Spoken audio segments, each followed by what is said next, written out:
Hey everybody, thanks for joining SpringPath, the podcast. We have a great show lined up, lots to talk about, so let's get after it. Hey everybody, thanks for joining another episode of SpringPath, the podcast. Today we are going to be learning a lot about SUNY and specifically Polytechnic Institute. Today we have our guest is Jeff Albright joining us from Utica. Jeff, how's it going? It is fantastic. It's a nice September afternoon, nice little bit of nip in the air, enjoying ourselves. That's great. Hey, thanks for being on the show. We're excited to have you because we actually have a lot to cover because there's so much to learn about, specifically about SUNY, State University of New York, and how many of them there are. I didn't know when we were catching up offline. But then more importantly, diving into SUNY Poly, which has some awesome opportunities that we can highlight. But let's start with you. You and I were talking offline, and you've been in this role for 6 years, but you've actually been with SUNY for 11. Is that right? Yeah. So I started as a first-year student at SUNY Poly. It was actually SUNY Institute of Technology at that point. I started as a first-year student in 2011. And actually, Mike, I didn't tell you this earlier. I started as a civil engineering student. Oh, you did? Yeah. I forgot to tell you this one. So just brief aside. So 3 semesters in, I was sitting in Calculus 3. And I came to the realization that I didn't like math. Yes. I did also not like my physics class. But I really liked, I liked the concepts of engineering, but not so much the stuff behind it. Calculus, I did not get along with calculus either. It's not enjoyable. Good for all you out there listening who actually enjoy the math and science. You're gonna go far. But for those of you who don't learn from my mistakes, don't go into an engineering program. If you don't like math, you don't like science. So anyway, yeah. So what happened was I got 3 semesters in and it just wasn't for me. So I went to our career services. I went to our advisement center just to kind of figure out where my strengths were and how that fit with the institution. Ultimately, we landed on business because, as you'll learn over the next handful of months, I really like to talk. I enjoyed the marketing, the stuff like that. So I ended up actually earning my bachelor's degree in business administration from Poly in 2015. But, business is a fairly general field. And I realized that in order to be employable, I needed to differentiate myself a little bit.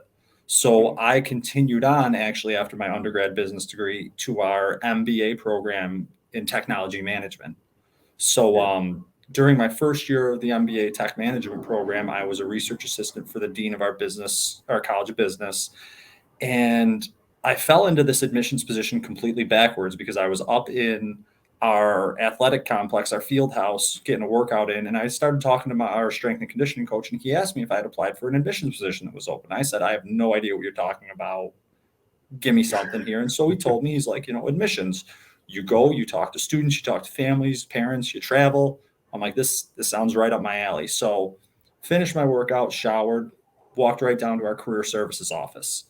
I was very close with the director at the time, so he had my resume on file.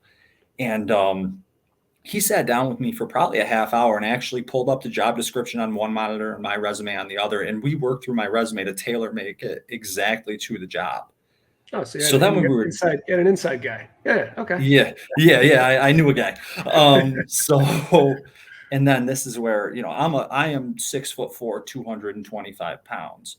This career service director, he literally grabbed me by the shoulder and literally pulled me out of my chair. Now, our career services director is a former Division I lineman.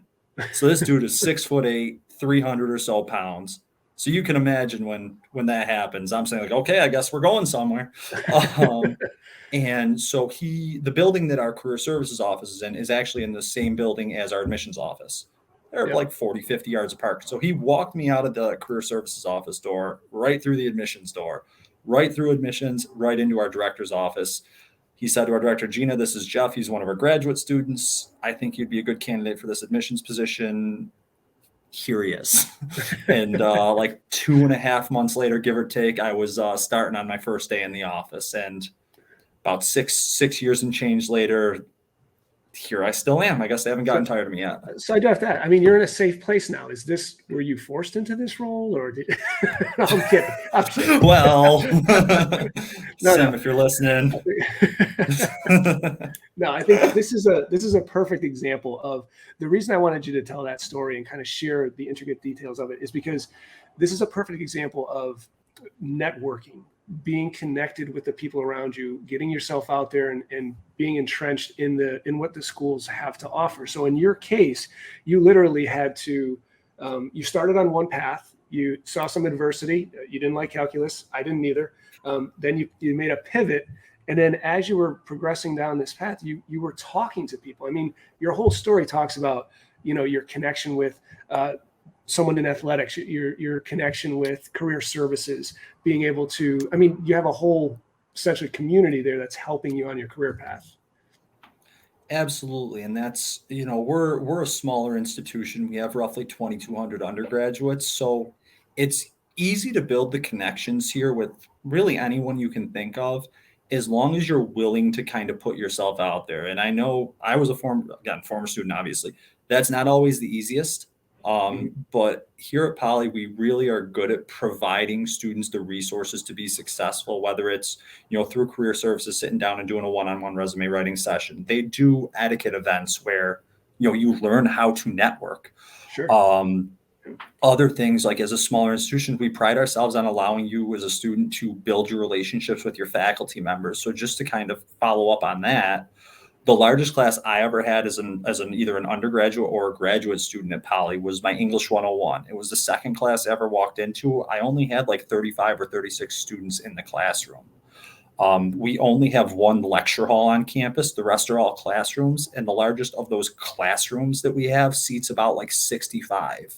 Mm-hmm. So again, we try and prioritize that environment where you raise a hand in class, a faculty member is going to walk up to you and answer your question and talk to you like a human being. So Jeff, that's an excellent point based on, class sizes, interaction with faculty. So it sounds like you have small classrooms where students are not just a number. They're actually people, their names, and you get to know the faculty and you get to know people on campus.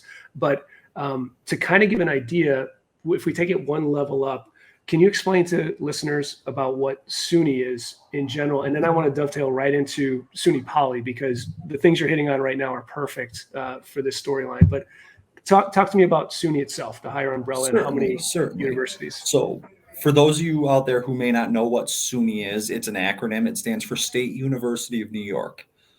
So for those of you who may be in Connecticut listening, it's our equivalent of like Western Connecticut State, Eastern Connecticut State, et cetera, et cetera. Now, within the SUNY umbrella, there are 64 different campuses.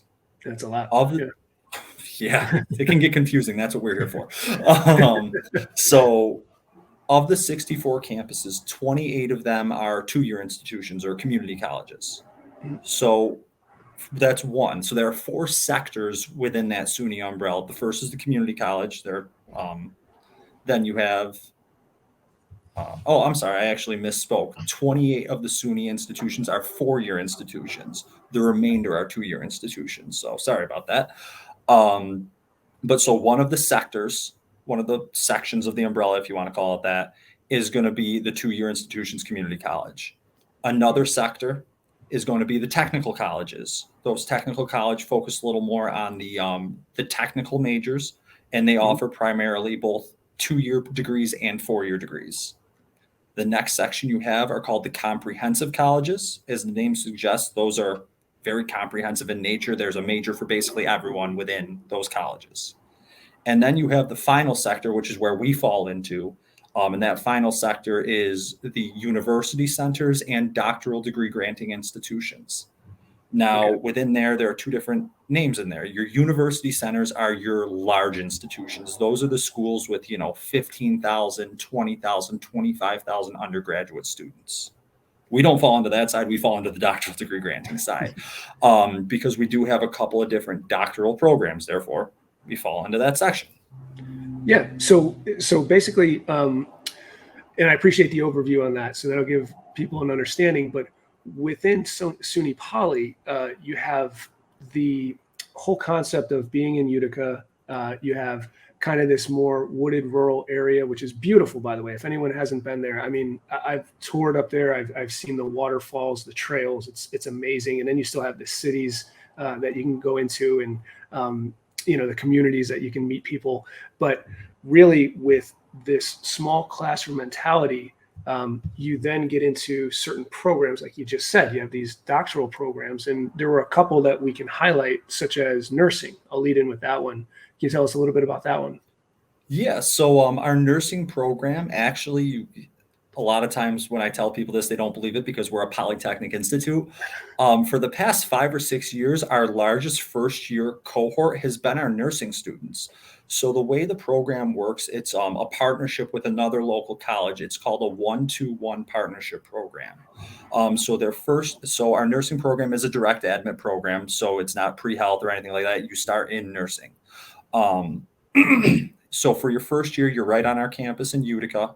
For your second 2 years, you go 3.5, 4 miles down the road to St. Elizabeth's College of Nursing and St. Elizabeth's Hospital. During those 2 years at St. Elizabeth's, or CCON for short, you earn your associate's degree in nursing, and you are provided enough clinical hours to sit for your registered nursing licensure exam, that exam that allows you to get the licensure to practice as a nurse in the state. Mm-hmm. That's an absurdly high pass rate nationwide, or I mean statewide. Normally the pass rate for first time RN licensure students, it's like 83 to 88%. Our nursing students over the past 5 or so years have passed that test the first time around anywhere between about 92 to 97%. Great. So they're extremely prepared. Mm-hmm. They do that, and then they come back to SUNY Poly, again, 3.5 miles back up the road, for their senior year. They would earn their bachelor's degree in nursing. Then that dovetails off into a couple different graduate level programs. We offer 3 master's degree programs in nursing. That's going to be nursing leadership, nursing education, and family nurse practitioner. That then gets us to the doctoral program in nursing. We offer a psychiatric NP doctorate. Okay. So that's just one of the doctoral programs that we offer. Sure. Yeah. And then we were talking also offline, we're talking a little bit about your Upstate Accelerated Scholars Program. Can you touch on that? So SUNY Upstate is, as the name suggests, another one of the SUNY schools. They are a medical university located in Syracuse, New York, about 40 minutes west of Utica. And we partner with them to do what's called the Upstate Accelerated Scholars BSMD program. Now, that's a fairly unique program in that it's absurdly selective, because it has to be by nature of what the end game is for it. So basically what happens if you're a student admitted to our Upstate Accelerated Scholars Program, you're not only admitted to SUNY Poly, but as long as you persist during your 4 years and meet certain academic requirements, you're guaranteed a spot in SUNY Upstate's MD program without having to take the MCAT. Gotcha. So that's the golden ticket right there. Right. Exactly. That's it's nothing to turn your nose up to. That's an awesome advantage. Certainly. And then it is a highly selective program, as I'm sure you can imagine. We actually can only enroll 5 students per year in the program. Okay. So just speaking to the students who are listening, if you have any interest in this program, you need to reach out to us directly. I'll have a conversation with you at a more in-depth level, because there is a lot going into this process. Sure. 100%. And, we're also going to have in the description, we'll have your email address where people can reach out to you. So let's talk about some of the capital and investments that the campus and the school are making, because you and I were talking at length about this. There's so much opportunity here at this campus. And some of the key investments into labs and facilities. I mean, just can you highlight a couple of the more recent ones? Certainly. So I think first and foremost, we'd like to highlight Cree Wolfspeed, which is they're a silicon carbide electronics company, essentially, to try and simplify it. So they built a 650,000 square foot, 200 millimeter silicon carbide wafer fab, literally about 1,000 yards behind me on our campus. That's crazy. It's the first of its kind in the world, and therefore the only and the largest of its kind in the world. So, the not just the relevance of programs, but the relevance of location has allowed them to become a major partner with us. Just a handful of things over the past, let's say, 2 years that they've kind of helped us out with. They actually opened that plant, I think, back in the end of April of 2022. So still a fairly new plant, but over the past 3 or so years, they've donated $250,000 as a curriculum development gift to us. They've donated $1.5 million to set up some endowed faculty chairs. They've They've invested money to start a Cree Wolf Speed scholarship program for our students that if a student's awarded that scholarship, they're guaranteed an internship with Cree for their 4 years. They're guaranteed a mentorship. That's awesome. And then they're donating various like autonomous robots and technology, like the actual hard stuff to us as well. Yeah. So there's that. We've had, we were recently awarded in 2020 a $3 million SUNY award to upgrade some of our computer science, cybersecurity, and engineering labs. With that, we'll be receiving a mini supercomputer. We're going to build a cyber range. So from a technology standpoint, there's a ton of opportunity. But for anyone considering this, going to SUNY Poly, it's the hands-on. I mean, just having access to a facility like that, one of its kind in the world, like it's very unique. And then beyond that, you and I were talking about up in Albany, some of your unique, very unique nanotechnology programs and some of the partnerships they have. Can you touch on that a little bit? Yeah. So SUNY Poly, we have two campuses. We have our main campus in Utica, which is where 99% of our majors are located. But we do have a campus in Albany, and that campus is called the College of Nano Scale Science and Nano Scale Engineering. So, Mike, as you can imagine, there are two majors there, Nano Scale Science and Nano Scale Engineering. We try and keep things simple.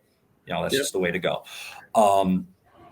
As an institution, we're one of only about a dozen and a half institutions in the entire Western Hemisphere to offer the nanoscale science and nanoscale engineering majors at the undergraduate level. So they're very specialized. They're extremely high level, but by nature of what those programs offer and what our students are dedicating their energies towards, there's so many corporate partnerships that are literally on that campus, like with office space and lab spaces. So just to name a handful, Samsung's on our campus, Tokyo Electron. We've had the Department of Energy there. We've had Department of Defense. We've had NASA. So all of these companies, for our nano students, you're walking by these professional employees in the hallway. You're collaborating with them in your labs to better understand the field, to help them develop that new technology to, make the next 50,000 computer chips that fit on the tip of the pen I'm holding. They're doing medical research with cardiac technology, ocular degeneration, and glaucoma. How students are trying to figure out how to deliver medication more efficiently within a biological system. And the stuff they're doing over there, it's just a different animal. And you and I mean, we were talking about this previously, like just going on and on. But I mean, the opportunity there. Just think about the global connections that you have with these large global conglomerate companies in the tech field, but also, your ability to stand shoulder to shoulder with some very interesting people, some very smart people that can kind of rub off on you and show you talent and show you, they show their talents and you can learn from them. And then, you shared a story about a student who did a summer program that, for me, I used to work landscaping in the summer, but her summer program was a little different.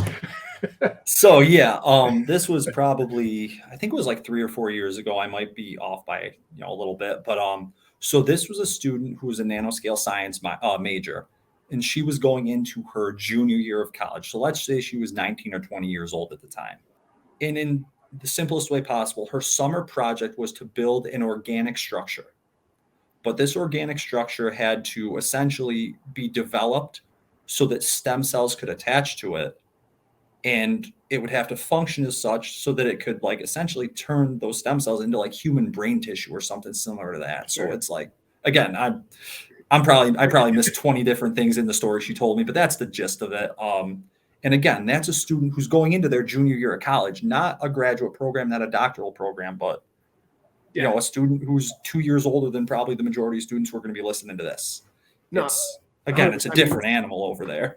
Yeah, it's crazy. I mean, but that's exactly it. That's what SUNY Poly offers, is just opportunity. It's opportunity to meet people who have experience, to work on these crazy projects that are, advancing humanity. It's really exciting stuff. And the idea behind it as well is just bringing it back down to earth is, you're not a number. You're a person. Everybody knows you. Like, you're going to get to know your faculty. You're going to get to know your professors, and they're going to help you. Like your story right out of the gate was, different people in different departments actually got you into this role. They were there to assist you. So I think that's what it brings to the table. It definitely does. And just to kind of, provide a little more enforcement on that smaller environment. Over the past 5 or so years, 62% of our classes have had fewer than 20 students in them. Only 5% have had more than 40, and only 1% have had more than 50. We don't have any TAs or GAs teaching. All of our classes are taught by faculty, and all of our lab courses that we offer are capped at 20 students. So not only are you learning about like that equipment you need to learn about, but you're actually going to be able to get hands-on with it. That's actually our tagline. It's learn by doing. Our thoughts are, we're going to teach you the theory. We have to. You got to know the theory to understand where you're going. But when push comes to shove, you need to be able to enact that knowledge that you're receiving. You need to be able to do what you know in order to really be successful in that postgraduate landscape, in that landscape of life, essentially, So Jeff, we've covered nursing, we've covered doctoral programs, we've covered some of the key facilities that the school offers, but can you talk to me a little bit about engineering, because that's one of your unique programs as well? Yeah, so within our College of Engineering, we have 11 different majors. A handful of them are actually either engineering or engineering technology majors, and we're one of the few SUNY schools that offer bachelor's degree of science degrees in both the engineering and engineering technology fields. Okay. So within the civil, mechanical, electrical, and computer fields, we offer the engineering and engineering tech programs. Now, one of the first questions I have from students when I say that is, well, what's the difference? Right. And that's a great question, because many people are not familiar with it. Mm-hmm. The simplest way to put it, first, let me preface this. All of our engineering and engineering technology programs, again, 4-year bachelor's of science, and they all have ABET accreditation. So that's that engineering technology accreditation you want to look for when you're looking at colleges, whether it's here or elsewhere. Always ask about accreditation. That's a good point. Yep. But so the difference between an engineer at SUNY Poly and an engineering technologist at SUNY Poly, your engineers focus on the research, design, and development. They're the individuals who, as a client, I'm going to come up to an engineer and say, here's my problem. It's the engineer's job essentially to figure out a solution, design it, put it onto paper, put it onto that blueprint or like that computer program. That's where the engineers are going. Your engineering technologists are looking at it from basically the opposite perspective. They're saying, okay, cool, you came up with this design. Now it's my job to make it a reality. They focus on the application and implementation. So they're prototyping it, they're testing it, they're getting into the 3D printing labs with it. They're the ones who are bringing that design and making it a tangible outcome. So to put it one word descriptors, if you're a student who's still like, I don't know which, your engineers are your thinkers, your engineering technologists are your tinkerers, the hands-on people. Sure. There is no right or wrong from a degree career standpoint. It's mm-hmm. just where you see yourself in the field. 100%. Yep, absolutely. And I think, and that kind of segues right into the investments in some of the facilities that you have. We've been talking about it, but, those the tinkerers, they're going to go into those labs and start to build. Yeah. So we, it's 2022 right now, not to date the podcast or anything, but I think it was like 2017, we started construction on what we now call CGAM, Center for Global and Advanced Manufacturing. Essentially, that's our engineer's playpen. That was like a $13 or $14 million structural renovation to one of our main academic buildings. And that's where we keep a lot of our engineering technology lab spaces. So we have our robotics lab in there, our nano lab, our 3D printer lab. We have our project-based learning lab, which is home to our dune buggy team, our steel bridge team, our concrete canoe team. We have our digital prototyping lab. We have our machine tool lab. So all of those labs that I just mentioned and all the labs on campus as a whole are open to students basically all the time. The buildings are open and they're free for students. You don't have to pay for lab time. You don't have to pay for materials in that 3D printer lab. You just have to have that knowledge on what you're doing in there and like what your goal is when you're in your interaction with that lab. And just a couple other labs that will be coming soon. Is our president just announced like a week and a half ago that we are undergoing a $22.345 million capital development grant So we're going to be adding some additional labs to that CGAM center, to our other main academic building, Kinsella Hall, for a cyber range. I think I mentioned that mini supercomputer, things like that. So not only are our engineers and engineering technologists being able to take advantage of it, but also our computer science majors, our cybersecurity majors. Our SynDaver lab is going under a bit of an update. So like our biology students and our health services students, our nursing students, they're going to have access to a new SynDaver lab. So there's a lot of capital injections going on here that, I hate to keep saying it, but that's, the new stuff is coming.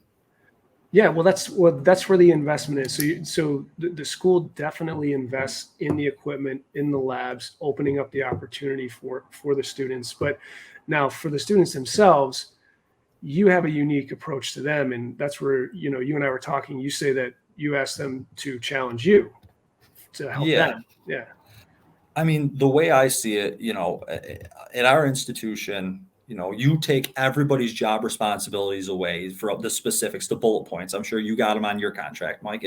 You take all those away and boil it down to the simplest responsibility. And that responsibility is to help the students. We're all here to help you as a student, whether it's a staff member like me in admissions, whether it's a faculty member, whether it is a random person in alumni development or the facilities department. We're here to help you, whether that is up front in the admissions process, once you're here, or after you've graduated. So to speak to the admissions part, before you get here, obviously, my challenge to you is this. It's to make me do my job. I will help you as best I can throughout this process. I will be as upfront with you as possible throughout this process. But I'm also not a mind reader. Help me help you throughout this process, even if it's just something as simple as like, you guys at SUNY Poly do this process, but school X, Y, or Z does this. Can you just tell me why they're different?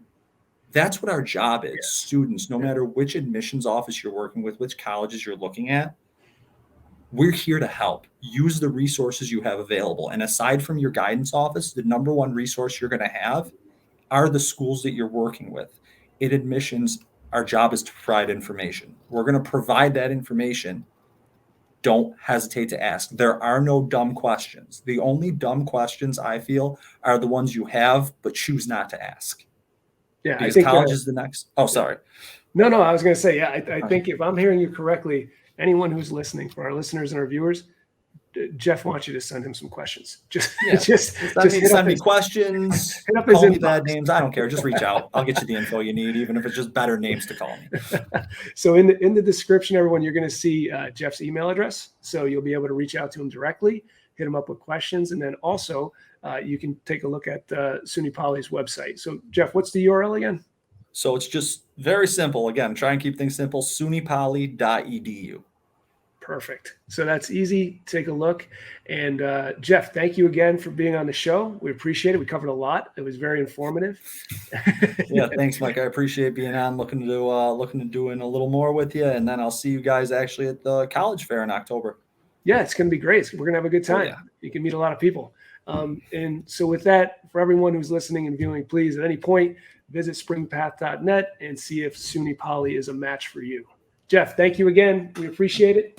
All right. Have a great day. Thanks, Mike. Have a good one, everyone.